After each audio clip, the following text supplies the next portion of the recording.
Hi students, I am AP and you are watching Good Ideas AP channel. Today I am going to teach you NCERT Mathematics chapter 3. The chapter's name is matrices. Now अब हम लोग ये जानेंगे कि matrices क्या होता है. तो matrices is the plural form of matrix. Matrices is the plural form of matrix. Meaning matrix का जो बहुवचन यानी प्लूरल होता है वो मैट्रिसेस होता है. तो चूँकि इस चैप्टर का नाम मैट्रिसेस इसलिए है क्योंकि हम लोग एक मैट्रिक्स तो पढ़ने वाले हैं नहीं, हम लोग ढेर सारे मैट्रिक्स पढ़ेंगे. अब क्वेश्चन ये उठता है कि मैट्रिक्स क्या होता है. तो मैट्रिक्स होता है इसका मैंने डेफिनेशन यहाँ पे लिख दिया है, आप लोग नोट कर लेंगे पॉज करके या फिर स्क्रीनशॉट ले लेंगे, बाद में लिख लेंगे. हाँ, तो ये जो है आज हम लोग पूरा मैट्रिक्स का इंट्रोडक्शन पढ़ेंगे. इंट्रोडक्शन का हो सकता है एक पार्ट हो या दो भी पार्ट हो सकता है. हम लोग जैसे जैसे देखेंगे वीडियो के लेंथ के हिसाब से, अगर बड़ा वीडियो होता है तो हम लोग क्या करेंगे कि दो पार्ट में बना लेंगे. तो सबसे पहले मैट्रिक्स क्या है, हम लोग इस क्वेश्चन को डील करते हैं. ए rectangular arrangement of m n numbers of elements in the form of m horizontal and n vertical lines in is called a matrix of order m by n. Means कि जब rectangular arrangement में जब हम लोग क्या करते हैं कि m और n के मल्टीप्लाई में, यानी कि m जो है हमारा हॉरिजॉन्टल लाइंस होता है और n वर्टिकल लाइंस होता है, और उसमें अगर जो एलिमेंट्स होते हैं उसको अरेंज कर देते हैं, माने हॉरिजॉन्टल और वर्टिकल लाइंस के ग्रुप में हम लोग किसी भी डेटा के एलिमेंट को अगर हम लोग एक रेक्टेंगुलर अरेंजमेंट में सेट करते हैं तो उस अरेंजमेंट को ही हम लोग मैट्रिसेस कहते हैं या मैट्रिक्स कहते हैं. एग्जाम्पल में यहाँ पे मैं दिखा दूँ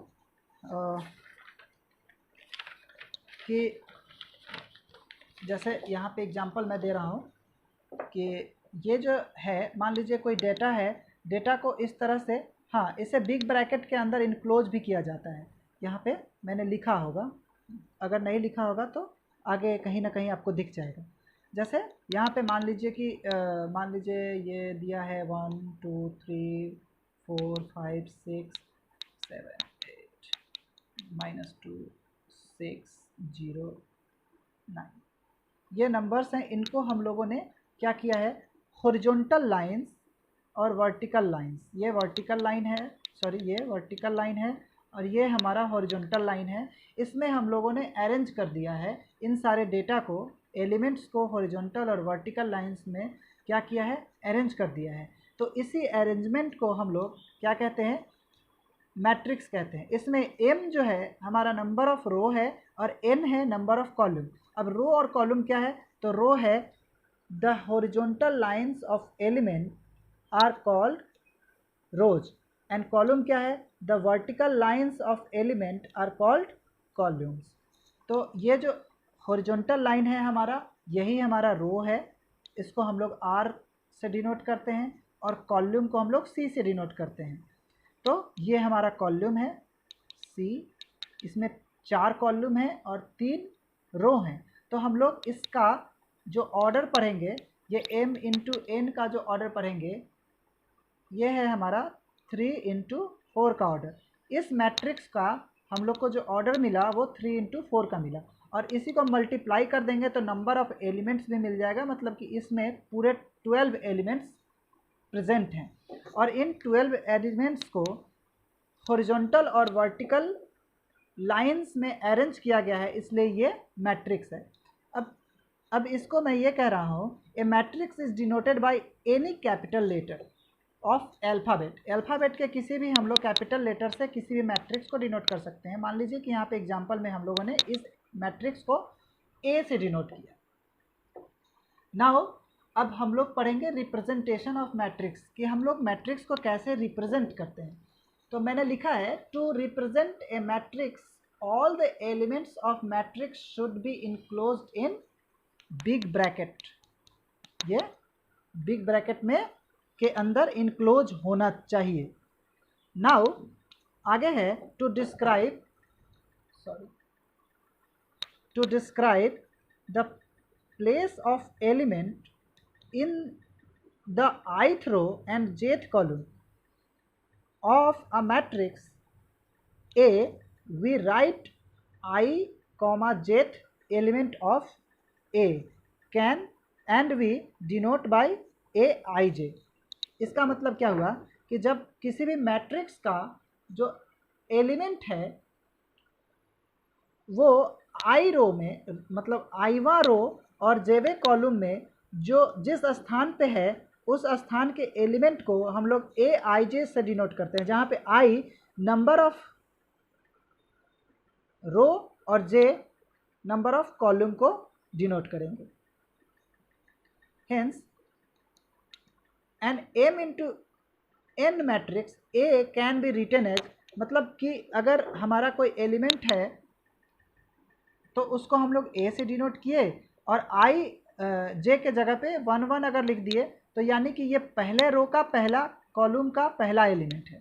मतलब A11 का मतलब हुआ फर्स्ट रो फर्स्ट कॉलम में जो एलिमेंट है वो हमारा ए है। ठीक इसी तरह से फर्स्ट रो A12 का मतलब हुआ कि फर्स्ट रो और फर्स्ट रो और सेकेंड कॉलम का जो एलिमेंट है वो भी ए है। ये ए जो एलिमेंट है वो फर्स्ट रो थर्ड कॉलम का एलिमेंट है। अब ए के जगह पे कुछ भी हो सकता है। जैसे एग्जांपल में हमको कहा जाए कि कोई मैट्रिक्स इस तरह से दिया हुआ है, इसको रिप्रेजेंटेशन के लिए यहाँ पे लिखा है, यहाँ पे गंदा नहीं करना चाहता हूँ इसलिए यहाँ पे नोट कर रहा हूँ।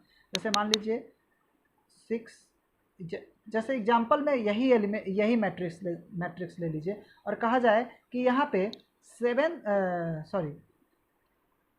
जो है वो कौन से स्थान पे है, कौन से प्लेस पे है, तो हम लोग क्लियरली बता सकते हैं रो कॉलम के आधार पे रो फर्स्ट और फोर्थ कॉलम, रो फर्स्ट और फोर्थ कॉलम का जो इंटरसेक्शन पॉइंट है उसी पॉइंट पे हमारा 7 है। मतलब कि ए आई जे यानी कि 7 जो है वो है कौन से पॉइंट पे है, 7 है 1 रो और फोर्थ कॉलम पे, या A14 बराबर 7 है इस तरह से। तो इसके रिप्रेजेंटेशन के लिए हम लोगों ने ये किया है A11, A12, A13 and A1 से लेकर N तक, मतलब कि N कॉलम तक जा सकता है, लेकिन ये वाला जो रो है फर्स्ट रो ही रहेगा इसलिए 1 रहा। तो I यहाँ पे 1 है और यहाँ पे J N तक गया है। फिर उसके बाद यहाँ पे सेकेंड रो है और first column, second row second column, second row third column and second row nth column. ऐसे ही करके ये हमारा तरीका है रिप्रेजेंटेशन का। किसी भी मैट्रिक्स को हम लोग इस फॉर्म में रिप्रेजेंट कर सकते हैं। अब क्या है कि ए आई जे का मीनिंग क्या है, मैंने पहले ही बता दिया कि आई मतलब ith रो और jth कॉलम का जो इंटरसेक्शन पॉइंट है, क्रॉस सेक्शन पॉइंट है, वहाँ पे जो एलिमेंट है वो ए आई जे होगा, है ना।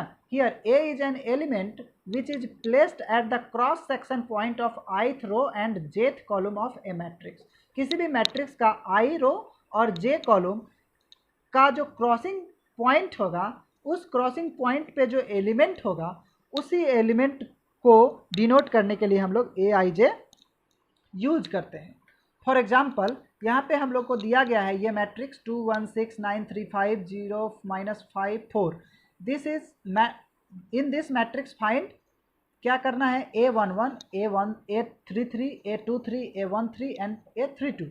तो हम लोग A11 मीन्स नंबर और elements which is placed at the cross section of first row and first column means hence A11 is equal to क्या हो जाएगा, 2 हो जाएगा। Similarly A33 is equal to क्या हो जाएगा, 3 मतलब तीसरा रो और तीसरा कॉलम पे जो एलिमेंट होगा। तो यहाँ से first row second row third row, ये हो गया हमारा थर्ड रो और third column, first row second row third row, first column second column third column.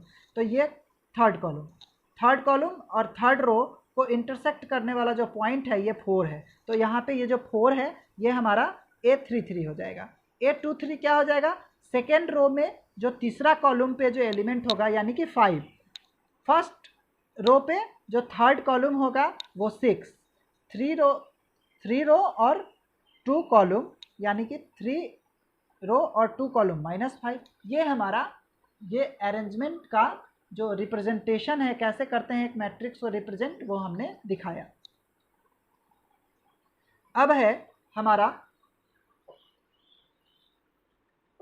एक मैट्रिक्स को कैसे कंस्ट्रक्ट कर सकते हैं, कैसे बना सकते हैं, और उसमें हो सकता है कि हम लोगों को जो एलिमेंट दिया गया है उसको उसके डिफिनीशन के लिए कोई अलग से फॉर्मूला दिया गया है। जैसे Aij इज टू यहाँ पे दिया गया है 1/6, मोड दिया गया है 2i - 4j, और यहाँ पे कहा गया है कि मैट्रिक्स जो है वो 2 × 2 का मैट्रिक्स बनाना है। तो हम लोग को पहले मैट्रिक्स को रिप्रेजेंट करने का जो है, मैंने पहले पेज में पढ़ाया है कि जैसे ही हम लोग को मैट्रिक्स रिप्रेजेंट करना पड़ता है, तो अगर 2 × 2 है यानी कि इसमें रो 2 है और कॉलम 2 है, तो रो और कॉलम को इस तरह से डिनोट करेंगे कि इसमें रो और कॉलम 2-2 रहेंगे।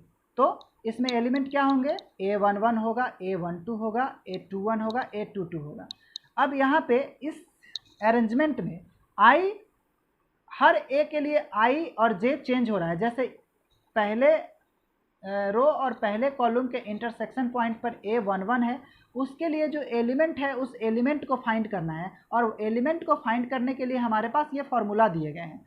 इस फार्मूला के आधार पे हम लोगों को इस एक्सप्रेशन के आधार पे हम लोगों को वो मान पुट करना है। मतलब फर्स्ट रो फर्स्ट कॉलम यानी आई फर्स्ट और जे फर्स्ट पुट करते हैं, मतलब आई बराबर 1 और जे बराबर भी 1।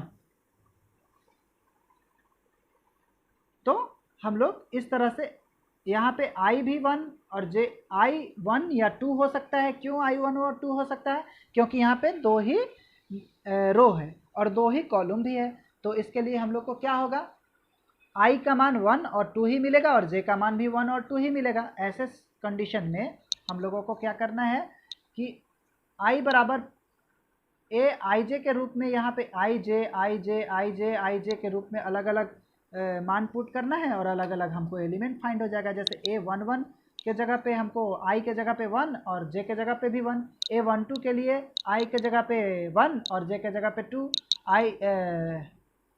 A21 के लिए हम लोग को क्या करना है, आई के जगह पे 2 और जे के जगह पे 1।